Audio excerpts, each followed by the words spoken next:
Hello and welcome to Sporting News' Repco Supercars Championship Mid-Season Review. My name is Lachlan McCurdy and I am joined by Supercars journalist James Pavey. Thank you for joining me today, James. No worries, Loch. Well, it's really going to be a fantastic chat because there's so much to talk about. It's been a fantastic year so far of Supercars and it feels like we're slowly getting back to normal after last year's kind of disrupted season. And now we've got a lot to talk about today and it makes sense, I guess, to start at the top. Shane van Gisbergen is sitting at the top of the Drivers' Championship with a nice lead over his Red Bull teammate Jamie Whincup in second. Do you think anyone can kind of stop Red Bull Ampol at the moment? Well, Shane's in an incredible run of form. You think of the run he had at the start of the season, 6 wins and 6 starts, and now he won 2 races on the weekend in Darwin. So 8 wins in 14 starts. Only twice in the last 30 years has someone made a better start to the season, so you have to say that Shane is the raging favourite. But Jamie Whincup in his last season, he's retiring at the end of the year. There's cause for him to go out on a high, and he's shown at times this season that he can match Shane, and he matched him most of the way along, and he actually beat him in Tassie as well. So Jamie's got enough in the bank to know how to beat someone. 7 championships, he's done it all before. But I think the threat for Shane will come outside of the team. I think Chaz Mostert has been competitive at every event this season. Chaz came out and trailed Shane quite closely at Bathurst. Chaz got pole at Sandown, was 2 laps away from winning a race there as well. And then we got to Tasmania and Shane won again on the Saturday, but Chaz turned up on the Sunday after Jamie won the first race of the day and won by 10 seconds. So Walkinshaw and Drury United have come leaps and bounds this year, there's no doubt about that. And obviously Chaz won again in Darwin. So it's a matter of when, not if, Chaz gets past Jamie, I think. Heading to Townsville, it's Jamie's most successful circuit. He's won 12 races there, but Chaz, it's where he turned his season around last year. So from that perspective, I think Chaz, from outside of the Red Bull Ampol garage, will be Shane's biggest threat, but there's a long way to go. What do you think sets that Red Bull Ampol garage above the rest of the competition at the moment? Because it just seems that they're constantly a class above. Well, for Red Bull Ampol Racing, they combined for 5 Bathurst wins, 8 Drivers' Championships, over 170 race wins. But the benefit for them is the team makeup hasn't changed much in the last 10 to 15 years, so there's a lot of continuity with them. But for Shane, he's been knocking on the door for quite a while since he won his 2016 title. He had a good start to 2017 and 18, but couldn't quite convert. 2019, 2020 obviously saw that Scott McLaughlin was a class above everyone else. So it's too easy to say that Scott McLaughlin leaving opened the door for Shane. I think Shane was always going to be in pretty good form this year. And we saw that at Bathurst, and we saw that especially at Sandown. He was untouchable really, even though he started from 17th and won the first race of the weekend there. So it comes down to continuity, I think. David Cauchi is Shane's engineer this year, and he was in Jamie Whincup's corner for several years. And with Jamie retiring, you can sort of understand that you've got to put all the eggs in the one basket, and for Shane to have as good a start to the season as he has, it makes sense. Well, let's look at some of the other teams and drivers, of course, that have been impressing so far in 2021. Is there anyone in particular who has impressed for you or has maybe surprised you on how well they performed this year?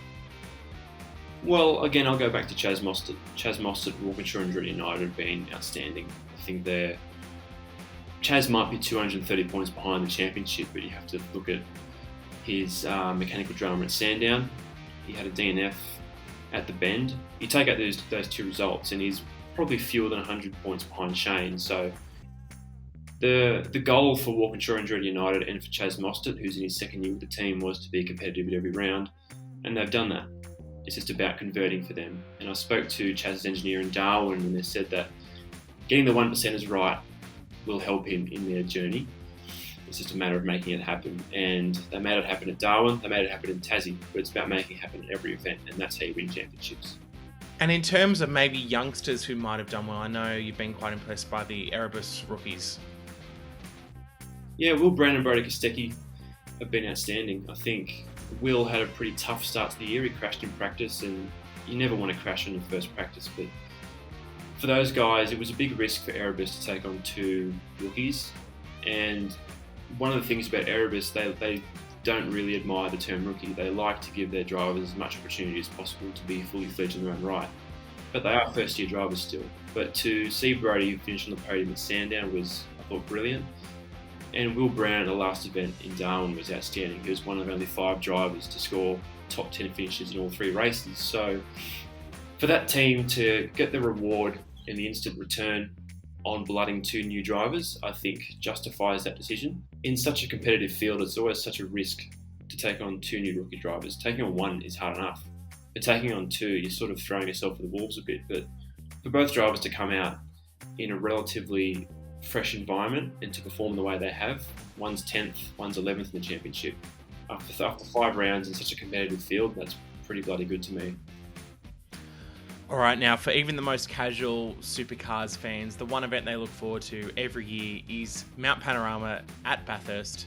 Shane Van Gisbergen obviously won last year. Do you think it's his time to go back-to-back at the mountain, or do you think someone else has a chance of upstaging him?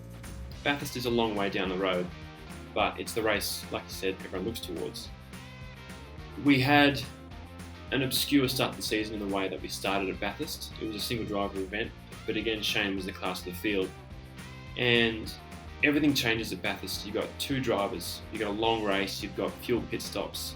There are so many different variables, and obviously fatigue comes in these days because every lap is nearly a qualifying lap. But form is everything at Bathurst. If you win there last year, everyone's looking at you this year, and Shane has obviously really sharpened his tools this year. But it's not going to be easy for them to go back to back. It's such a hard race to win these days because of the pace of the race. And Cam Waters had pole for the race last year. He shadowed Shane all the way. He had pole for the first race this year and probably would have beaten Shane if not for a power steering drama in the first race. So you have to say at least there's one easy competitor. But again, you have to look at Chaz Mostert, Walkinshaw and Andretti United. Chaz will be partnered by Lee Holdsworth this year. Lee Holdsworth is a guy who's been on the podium at Bathurst before. He's a guy who's won races before. He knows how to get it done. And when you can bring in such a fresh driver to partner your primary driver at Bathurst, it can only be a good thing. Well, obviously it's been great to see some of the rookies that you were talking about, like Will Brown and Brody Kostecki, kind of really do well and impress at Erebus. But in terms of the other side of the coin, are there anyone at this halfway point of the season, or of the year, I guess, who you think has a bit of work to do to kind of make a little bit more of their season so far? Well, I first go to Waters and Tickford. I think I like to push the narrative at the start of the year that Waters and Tickford would be closest to Shane and Red Bull in pole racing. To his credit, Cam has shown amazing pace in qualifying this year, but they haven't really been able to get done the race. If you look at Cam's record, a few podiums, but 1 race win through 14 races probably isn't what they expected. Waters led in Bathurst. He had a pole, but a power steering drama cost him over 100 points to Shane in that 1 race alone. And then a DNF at the Bend cost him even more. So when you look at Cam's record and to see that he's 297 points off the pace, you take those 2 results out, it's a different story, but certainly those guys would have wanted more. And it's sort of the same for Chaz as well. I think if not for his mechanical drama at Sandown and his DNF at the Bend, he'd be far closer than the 230 point margin would suggest. But for Shelby Power Racing Team, it's also a question mark about how they close the gap as well. Anton De Pasquale was one of their high profile recruits, and he's been quite good this year.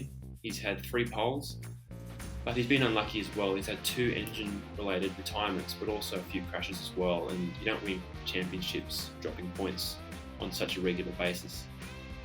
But his teammate Will Davison, while sometimes luckless, has been outstanding. 2 straight poles, record times in Darwin, and you can only feel the wins around the corner. So for that team, while Scott McLaughlin might be an afterthought now with regards to full-time driving and championships and wins, they've got the precedent there to get it done. They just need to get the job done.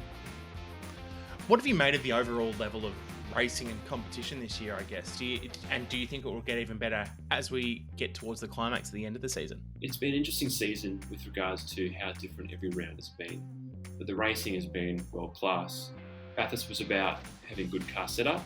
Sandown was having a really aggressive driver behind the wheel, and we saw Shane won from 17th from the grid there, but he may have had a tight margin, but you still got to get the job done. One of the things about the Supercars Championship being regarded as the best touring car championship in the world is the racing is hard but fair, and you get rewarded for the risks that pay off. And the best thing is that while you get 2 to 3 laps on fresh tyres to attack, the racing has been clean, it's been at a high level, and it was only really in Darwin that we saw drama, and that was still classic first corner clash. So to everyone's credit, the racing's been quite impressive, and some drivers might think otherwise. It is quite difficult to follow at certain times, and the tyres might drop off sometimes, and setup makes such a difference. But if you strip it all back and look at the quality of the racing, it's been very impressive. All right, now I've got a couple of big questions to finish off with this mid-season review. The first one, an easy one, but a bit of a prediction. Who wins it? Who wins it this year? Well, it's going to be hard to go past Shane. Seldom do you see a driver win 8 of the first 14 races and fail to win the championship. But the top 4 in the standings, I think, will be the top 4 that'll go closest to winning it. Shane's got a big lead, 221 points after 5 events. That's quite a margin. But Jamie has shown really impressive pace throughout the season as well. His question mark is consistency, and the benefit for him now is heading to a track that he loves in Townsville. He's won a dozen races there. So for a driver to go to a happy hunting ground, that's a very surefire way to probably breathe some new life into your title campaign. Chaz Mostert and Walkinshaw and Andretti United have definitely closed the gap. It's a matter of doing it at every event, and they've so far proven this year that they've had a fast car at every event. Townsville was another event last year where Chaz was quick, a few podiums, and some really fast racing. So he's going to be there for sure. And I think one of the benefits of going to Townsville with the format that we have is 150-point races. All it takes is one slip up from Shane, or even 2, and it's a completely different ballgame. One final one we're going to leave it with. You mentioned Jamie Whincup obviously retiring at the end of this season. That means there is going to be an empty seat in that Triple Eight garage. I mean, let's think about it. Look forward to next year. Who is replacing Whincup in that car, in that empty seat next year? Triple Eight has 2 really impressive young guys on their radar, and they're both in the same stable. Brock Feeney is 18 years old, and he's joined the team in the Super 2 ranks this year. He won a race at Bathurst. He's shown really good pace, and they're rewarding him with a wild card alongside Russell Ingall at Bathurst. So from that perspective, you'd think it's probably Feeney's seat to lose. But Mazuris has the whole season to perform. Feeney does too. So it'll come down to those 2, I think. But externally from the team, Brody Kostecki was a name that was thrown into the ring. But after he scored a podium at Sandown, he affirmed himself to Erebus. So from the most obvious perspectives, it seems like it'll be a straight fight between Feeney and Mazuris. But who knows, anything can happen. There are some really cool guys on the market at the moment. But we'll see. Well, I cannot wait to see what happens there and what happens for the rest of the season. That's about all we've got time for today, James. Before we go, here's a quick reminder of what the championship is looking like with the Repco leaderboard. As you can see, there's still a bit to do if anyone is going to be catching Red Bull Ampol this season. James, thank you again for joining me today. Before we go, give us a bit of an idea of where we can read some of your work and where we can keep up to date with you. Well, head over to supercars.com for the latest news and video, and you won't miss a beat of the action. That's all from us, and we will catch you next time.